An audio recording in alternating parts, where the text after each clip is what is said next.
Kyle here from allmediareviews.blogspot.com. I probably should have made a video like this a long time ago, and I've probably alluded to it. Anyway, what I wanted to do is, I don't know if you'd call it the psychology of a progressive rock fan or my specific sort of mentality historically with progressive rock, the fan base. I posted the screen caps from that James Bickers discussion I had. Some of it, there's a lot more to it that I maybe would go in. I'm starting to use that basic Windows 10 software to start doing more like sort of visual editing kind of videos. I don't know, I might start doing more of that. That may be more what I'm going to do rather than just showing myself. Or I might do the old narration like some people do. Anyway, so there's a lot to it, and this is kind of hyperbole, of course, like most of my videos are. But I guess the crux of what I think of it as, in terms of progressive rock, being a progressive rock fan, my age, being that I'm a Generation X, sort of the tail end of Generation X. I was born in '76, grew up in the '80s. Discovered progressive rock really in the '90s, you could say, and then even more so in the 2000s. Discovered classic rock before then, and '80s pop and pop music, and I guess you include the Beatles and some other like oldies. I listened to a lot of oldies when I was a kid. The thing is, okay, there were a couple things to it. So I liked the pop music, Michael Jackson, Prince, Huey Lewis, Duran Duran, Tears for Fears a bit, Weird Al Yankovic, Survivor. My first tape was the Rocky III soundtrack. Anyway, Roxette was another one that I really liked. I never bought Look Sharp. I should have. I always meant to buy that tape or CD eventually. I never did, but I love some of those Roxette songs. But when I was exposed to Led Zeppelin in the fall of 1990, I started listening to KQRS, the classic rock sort of mothership in the Twin Cities and known nationally to an extent. I listened to a lot of classic rock at that point. I maybe had heard some of it before that, but mostly at that point in this fall of 90 through 91, throughout my high school years, it was Led Zeppelin, Pink Floyd, Boston, Journey, Jimi Hendrix, of course. There's classic rock staples. I mean, some to varying degrees more than others. Crosby, Stills, Nash and Young. Anyway, and Rush, of course, and Pink Floyd. Rush became my favorite band for a number of years. In fact, maybe another video I'll talk about just what were my favorite bands, and they've kind of changed and then eventually sort of flattened out. But so I didn't really realize when I discovered Rush that I was listening to progressive rock or Pink Floyd. I'd known Yes, I'd known 90125, I'd known Over a Lonely Heart, maybe heard I've Seen Ugly People once or twice. My father's younger sisters were fans of Yes. Jethro Tull, I knew, again, some of the radio songs. Genesis, I only knew Phil Collins, and I didn't like it, really. Just like U2. I didn't really care that much for them. The Police, my best friend in high school was a huge Police fan and Sting fan, so I kind of got sort of my Police and Sting training, per se, around that time, too. But again, I didn't know I was listening to progressive rock when I was becoming fanatical about Rush. But then, I got into Dream Theater and the whole internet thing, and then the exposure to Dream Theater, Marillion, King's X, Fate's Warning. There's some others. Then Yes and Genesis were constantly mentioned. Being a Dream Theater fan, Mike Portnoy would name drop or talk about certain songs. And I was mixing with the fans, too. I didn't know these were quote-unquote progressive rock or prog rock fans, so... But, there was so much of it to discover after basically, like when Dream Theater released A Change of Seasons in 1995, they did that medley of songs, including Queen. Queen's another band that I got into through the radio and then started to buy some of their albums. But, they did Genesis, one of those, the Phil's Turn It On Again, the Phil period. But Kansas was another one. I had known a couple songs, of course, but then bought two for the show, that live album. And one of their box sets. They did Journey, and so I was like, okay, the Dream Theater guys, I really like this band Dream Theater and their influences. They love Rush. Metallica too, but I wasn't really a metal fan. I didn't listen to heavy metal at all, really. Guns N' Roses and Def Leppard really weren't metal, even though they were heavier. Anyway, so, but I was mixing with some of the fans, and, but things before that with Rush and with Led Zeppelin and Pink Floyd, even those bands were old. They weren't even close to my age, and I was supposed to listen to Pearl Jam and Nirvana and whatever was popular in 1992, 93. I should think of more names. Modern music. I mean, I didn't know Jellyfish then. Extreme. Of course, I knew More Than Words. That wasn't my generation. Dream Theater was closer to my generation. So I kind of felt like bad, like I was a fan of Boston, but Boston's first album came out in 1976. They're so much older. All the people my age like, your music's old. You're not going to have any music your generation that's any good. Dream Theater was like the first band that I really got into that was closer to my generation that, kind of spoke to me, but then it became this underground thing. So being a Dream Theater fan was a gateway to so many other bands, smaller bands mostly. Your Spock's, I mean Marillion too, which Marillion became my favorite band, even though I'll admit that I socialize and find more music to discover through being a Dream Theater fan than Marillion fan. But I just kind of felt like a breath of fresh air that there are some bands that are my generation that were sort of my bands I could identify with. It felt like my bands as opposed to your REMs of the world and or people that were even younger in the 90s that I didn't even care for. Some of those bands, like I don't know, Spoon or whoever, the sort of hipster alternative scene, college rock alternative scene, and I grew to like U2 later. And Dream Theater, of course, we're big fans of U2 and covered U2 many times. I'll totally credit getting in more into U2. I knew U2, some of their staples, but I got more into them after hearing Dream Theater cover some of their songs. But I kind of gradually in the late 90s and early 2000s became sort of like the prog rock. There was so much prog rock, but then I started to kind of feel like, even though it was different and underground and a lot of it I hadn't heard, and even the stuff from the 70s, but then the stuff then that was happening, the quote-unquote neo-prog and the Spock's Beard and Flower Kings and IQs, all the bands that like Marillion, and Marillion was the exception really for me. There were so many small bands. I could rattle off them, Pendragon. I'd put Echoland in there, although I like some Echoland, but... and then I didn't identify with Tool, because I didn't get into Tool or Radiohead either. But I felt like the prog scene was just kind of... It wasn't that diverse. It was sort of... Especially when I started to go to Northeast Art Rock Festival in 2000 through 2002, and even Prog Power USA to an extent, I felt like, well, it's interesting. There's a lot of good stuff, but a lot of it does sound relatively the same. I mean, you can argue, and that doesn't mean it's not good music, but I just felt like there's got to be something more I could get into. And that discussion with James Bickers I had in 2001 sort of hit me like, I don't need to listen to music that is prog. Or it doesn't have to sound prog. It can be progressive without even being prog. Like in that Paul Craddock quote that I posted too, talking about like Our Lady Peace or The Police or Peter Gabriel or something like that. That really is his own sound.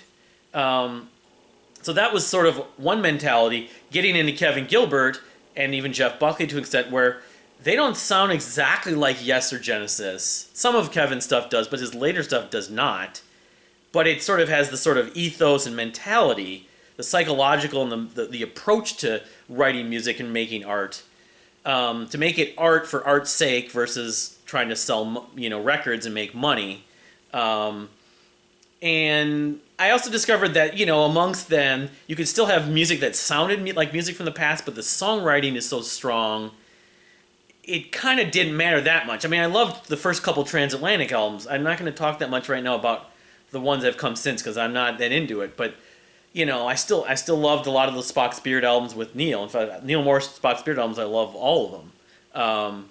But it really hit me like when I talked to James Bickers, and then the Mars Volta showed up in 2003. That prog rock can be different, or rock music can be progressive without sounding like exactly like Yes or Genesis or Rush or Pink Floyd or Jethro Tull or ELP. It doesn't need to. There's other ways, other places to go. And what it really was that it was bands that were sort of influenced by the sort of alternative rock, alternative rock, college rock, and in the 2000s it became known as indie or independent, which a lot of them weren't on independent labels, but a lot of them were independent rock that were influenced by progressive rock. So it's sort of an interesting hybrid. Also influenced by punk and you name other styles. The whole point of progressive rock in the 70s was you were taking rock and roll music and combining other kinds of music, oftentimes blues, jazz, country, folk, electronic music, that was the whole point. That's why it seemed to be, at least by some people's take, as being quote-unquote progressive, air quotes. So the Mars Volta was sort of one of the catalysts, and then it started to kind of snowball and blow up to an extent. It never got Muse, Radiohead and Tool were the largest sort of visible commercial, household name to an extent bands who did it. But you could also put Sigur Rós, because post-rock kind of suddenly became more and more popular, and they were probably the biggest name in quote-unquote post-rock. The term post-rock has issues. Rock isn't dead, but it's a necessary evil, I guess.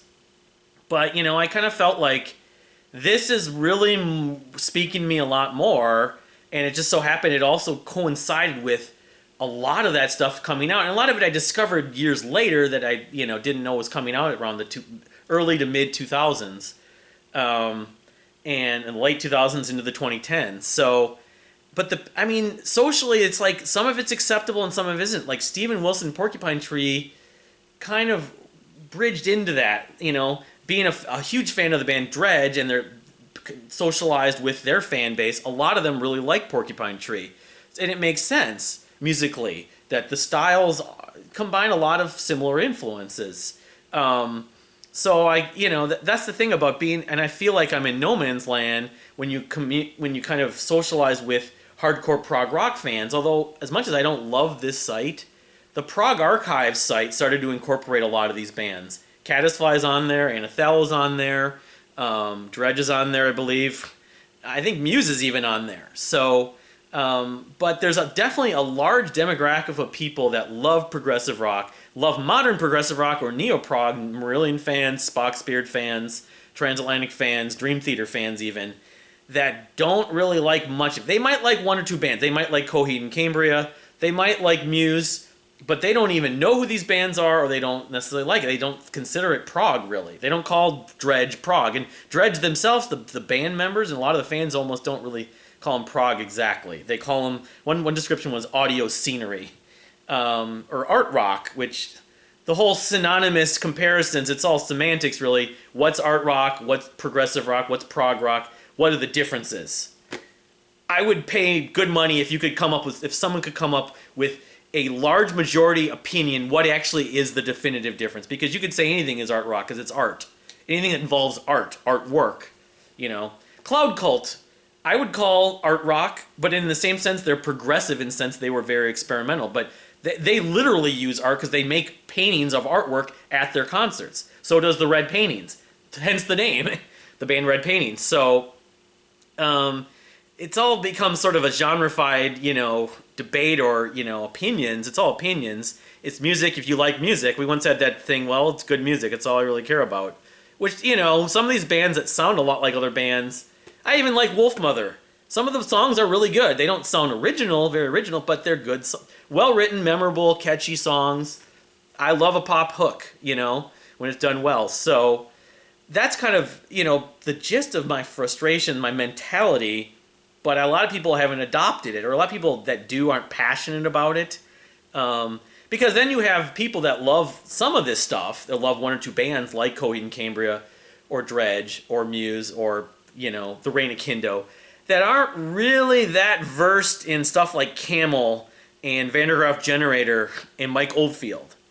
That's why I'm sort of caught in no man's land. They might know, yes, they know like Queen or Zeppelin. They probably know Pink Floyd. But, you're kind of caught between two sides. They don't know Kevin Gilbert. They probably know Jeff Buckley because he's become sort of acceptable and popular among, that a lot of demographics. Pitchfork's readership and, the internet generation of music listeners that are my age or a little younger, a little bit older, mostly younger, probably in their 30s now, especially that grew up in the 2000s, that love post-rock. It's just, I'm caught in no man's land. That's my biggest challenge. it shouldn't get to me. Unfortunately, it does. And it's not organized. These other scenes, the Prog Power USA Festival and Progressive Metal and Power Metal have an organization. They're very organized. A lot of these underground bands, a lot of them know them, and like the vendors that sell them, like Laser CD, like Ken Golden, and Greg Walker, and Cuneiform, and the other sites that sell them, and at the festivals, they know them all. They know all the discs. They know a lot of these underground bands that are advertised in Progression Magazine or back in the day in Sea of Tranquility, and on certain websites.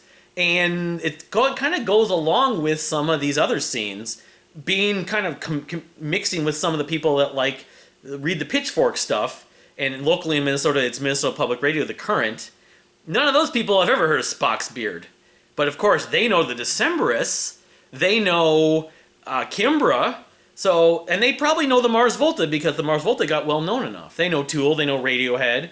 They don't really know ours, vaguely. But it's just, I feel like I'm a single, or I'm like one of 78 people around the globe that actually really gravitate and love the stuff that kind of blends back and forth with. You can like good power metal like Angra, well, I consider Angra progressive metal. You can like underground progressive metal, and you can like power pop. You can like soul music like neo soul like Mayer Hawthorne. Some of these people don't. I mean, do you want to like music to be eclectic, or do you want to like music because it's good music? Just so happens it might be eclectic. Are your taste too diverse for the sake of it? Or you could be into stuff like Maudlin of the Well or Mr. Bungle, or even Cardiacs, who are a band I'd love to love, and I've liked moments. I'd throw Zappa in there and some of this other stuff that's so out there at points. I'd have to cherry pick. I love Maudlin of the Well though. I never showed my Maudlin of the Well box set, but I should. I'd happen to not really care that much for K.O. Dot, sadly. But Maudlin of the Well, it's one of the most interesting progressive metal bands. In fact, I should just do a video on all my favorite progressive metal stuff, because there's a lot of it. But the stuff that's happened the last probably 15 to 20 years, both in progressive metal, the bands that sound like Dream Theater, or I'd say Hawken or Haken, the bands like that, bands that sound a lot like Dream Theater, just mostly haven't done it. Whereas in the 90s and early 2000s, I liked a lot of those bands. I don't know if they're that different, or it's just my taste. But it's no man's land. I just so happen to, it's almost like I've liked too many things that are sort of related to progressive rock, but I like to like them simultaneously. And a lot of people that like progressive rock they know their tastes, and their tastes don't vary. I know they say when you get into your 30s, 40s especially, you don't really discover much new taste, which I don't know if that's really true. There was a gentleman who's in his 70s who got into the Deer Hunter on the Progressive Ears board a few years ago. The Deer Hunter, how old are they? So he'd been listening to music since the 50s. He's a huge jazz fan. So maybe it's just me. I mean, music's for kids, but there was one other point to this that I'm not remembering right now. But that's the whole thing about the social part of it, and trying to feeling like there's not enough, not a lot of people that really care. There's a few people here and there. Fiacre is a perfect example. A lot of people don't give a shit about Fiacre that love prog, even though he is prog and he's been influenced by a lot of prog artists. Faith No More, one of his biggest influence. And you call Faith No More prog? Are they progressive? Probably a good description for me. A lot of people say, they're just alternative metal that use a lot of, odd, unusual time signatures and vocal styles. I don't know.